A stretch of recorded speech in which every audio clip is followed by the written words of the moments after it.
Hi, everybody. Welcome back to World History. We're doing our last two sections of Chapter 15 today, so go ahead and get your notes out and let's get started. So, we're talking about the Atlantic slave trade today and the global exchange expanding of the world. So, I want to start with Olaudah Equiano. He was an enslaved African who was taken from his village at the age of 11. He was one of many African people to be taken from their homes and transported to the New World to be slave labor. The Spanish were first to take slaves to the New World. Equiano actually wrote his own memoir. I actually read it myself in college. It's an excellent read. So, triangular trade. Kind of just to go over this again, we've talked about this last chapter, if I remember correctly. This is a three-legged international trade system encompassing Europe, Africa, and the Americas. The first leg was merchant ships bringing European goods to Africa. The second leg, also known as the Middle Passage, was bringing slaves to the Americas. And in Americas, slaves were then traded for goods, and then the goods being produced here in the Americas was being sent back to Europe. So, as I was saying, the final leg, merchants would then carry American goods to Europe and sell as commodities, or extra things that people couldn't necessarily buy in Europe. This trading was profitable for many cities. Cities like Newport, Bristol, and Nantes all benefited, and merchants were growing very wealthy. Industries that supported trade thrived. Things like shipbuilding, shipping goods, farming, raising tobacco, sugar processing, all made people a lot of money. Unfortunately, a lot of that was being made on the backs of enslaved people. Now, the Middle Passage was kind of a horror movie into itself. It was a terrible journey that would begin long before the ships would set sail on water. Many were taken from inland villages and forced to march to the coast. Men, women, and children were bound with ropes tied to one another all the time. They would walk for thousands of miles carrying heavy loads of cargo just to get on the ship. Once they had been purchased, they were stored below deck on slave ships and usually tied in chains to each other. Ships would face many problems during their journeys, including storms, raids by pirates, mutinies, aka revolts by the captives. Numerous people would jump off the ships intentionally to drown. But since you're chained to a bunch of people, you take a bunch of people with you. So hopefully you're all in agreement. But there's also no guarantee that the people you're tied up with speak the same language as you. Now, these ships were known as floating coffins. Disease was extremely common on these ships, and up to half of the slaves on board would die from diseases like smallpox. Some didn't die from the disease at all, but just endured brutal mistreatment. Suicide was very common, so again, trigger warning on that. They believed that if they were dead, they'd be returned to their homelands. That's not the case. They would just be chucked into the ocean. So, the slave trade was profitable for a few. For Africans, their lives were forever brutalized. Historians estimated that in the 1500s, 2,000 Africans came to the Americas each year. By the 1780s, the slave trade was at its peak, with 80,000 slaves being brought over every year. The total number of African slaves brought to the New World is estimated at around 11 million people. So, moving into section 5. So, the Columbian Exchange.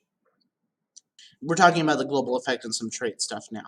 This is the exchange of goods that Columbus found in America and he brought back to Spain. This became a vast global exchange that had large effects on the world. This included new foods such as tomatoes, pumpkins, and peppers, and potatoes. Yes, that's right, folks. Potatoes are native to North America, not Europe. Potatoes helped feed Europe's population, and that was a massive thing because at multiple points throughout Europe's history, they struggled to feed people. These potatoes were hardy, full of starch and good nutrients that could fill up somebody that was starving. The global population will also explode, so the transferring of foods between the continents took some time but greatly affected the increasing population. And the Columbian Exchange also sparked the migration of millions of people from Europe to the Western Hemisphere. These people wanted new opportunities. Some parts of the world actually saw declining populations because of migrations. This is an idea that we talk about called push and pull factors. A push factor is a reason for you to leave. A pull factor is a reason to make you come somewhere.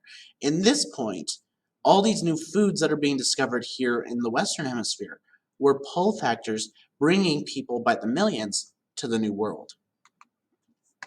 Now, this will result in a commercial revolution that expanded trade, increased the money supply, and the push for overseas empires helped establish European capitalism.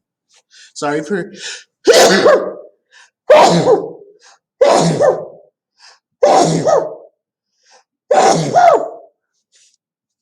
Oh, goodness. Excuse me. Sorry for any of you that are listening with earbuds. That probably was not pleasant. As I was saying, this helped establish European capitalism, an economic system in which most businesses are privately owned.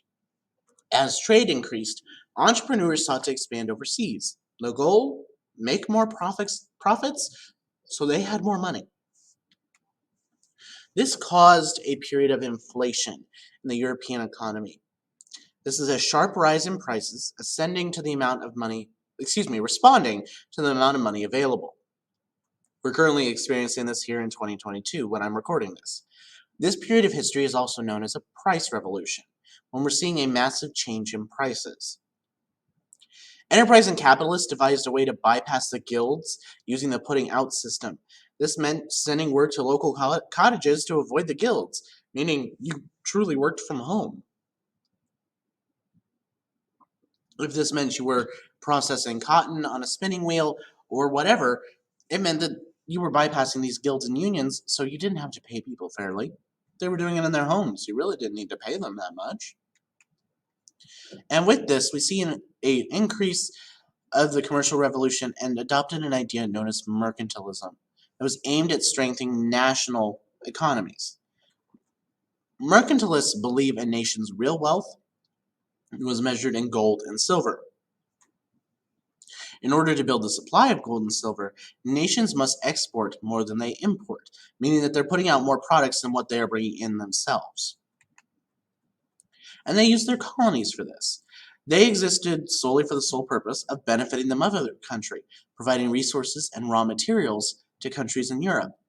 In a lot of cases, strict laws would be passed by parent countries regarding trade for the colonies.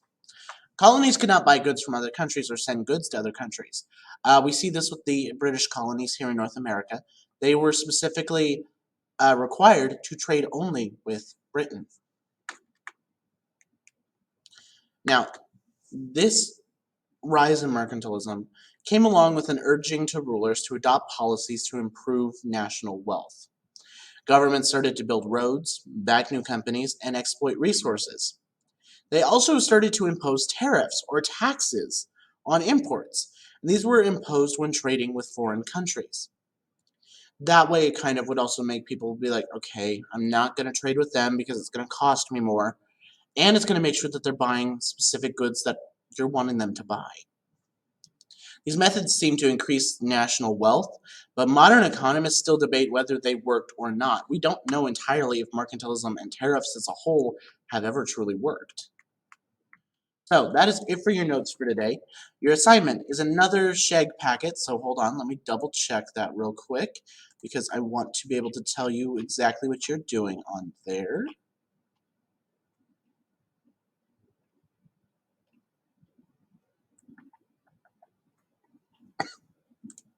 All right, you are answering all of the questions and you are doing the graphic organizer on there. You do not need to answer the final question. You do not need to do that part. I will see you all next time. Bye, everyone.